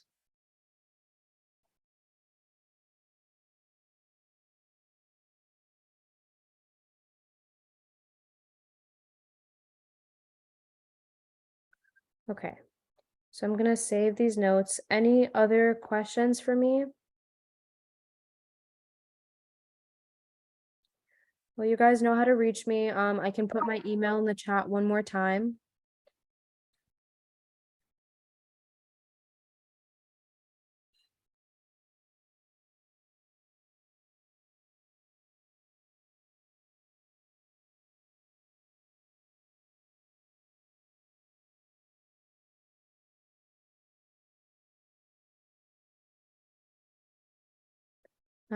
I went to Staten Island Technical High School.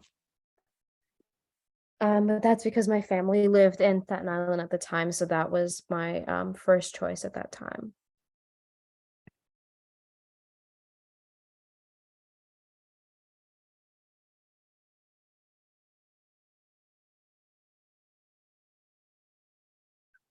I took the test. We can count the year.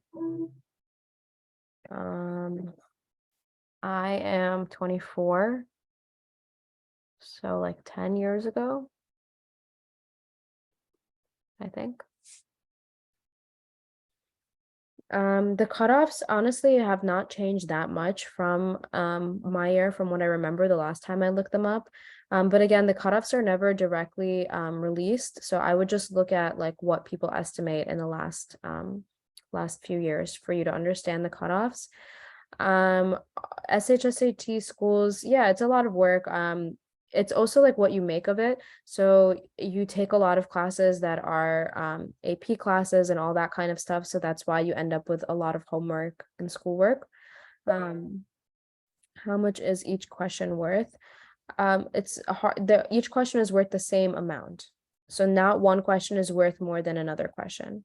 Yes, the actual SHSAT is very similar to the DOE practice tests.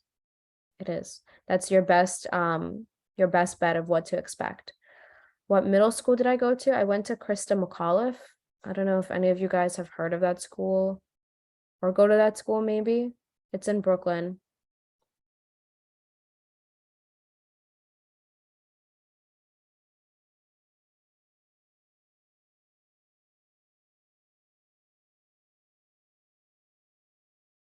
Okay, I'm seeing a bunch of emails with you guys asking for notes, so I'll get back to you guys as soon as we finish the lesson. Any other questions? In terms of last minute tips, I will just tell you guys to just keep doing what it is that you're doing, review these webinars, review the DOE exams, both of them, retake them, read through their explanations and try to understand how the test takers want you to think, and just try to actually employ all of these strategies, okay? All right. You can find the DOE exams. It's the same exam that I've been going over, but you can also like literally like Google it and look it up. They're free for everybody online, and I could also link you guys.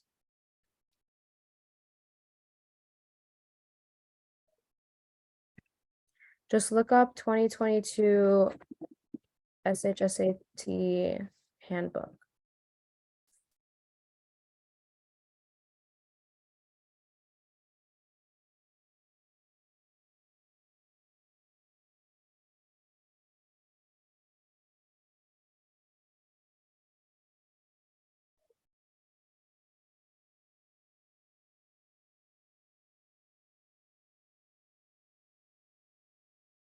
You can just Google it. This is Form A, but you can Google it and find Form B also, as well as the explanations.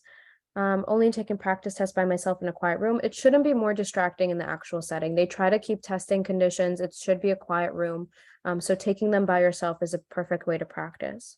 Just taking the test I already took before, again, helpful. I think it is helpful, especially if it's the DOE test, not just to like test yourself, but to just remind yourself of how they phrase the questions, what they want, what the correct answers sound like, all that kind of stuff. Is the Queller exam harder than the real exam? I think Queller exams are more difficult. And you can't really calculate your own score. You can find online conversions and score calculators based on you put in your raw score, how many you get wrong or right. And then it spits out the score out of 800. The DOE never releases sort of like their formula, so you can't really calculate it, but these websites online have like the best kind, like their guess of the formula that they use. In real life, they also curve. So that's like not something that we can account for. They curve based on how everybody else does who takes the test with you. But you can use like the formulas from online just to get an estimate, but as long as you know that it's an estimate.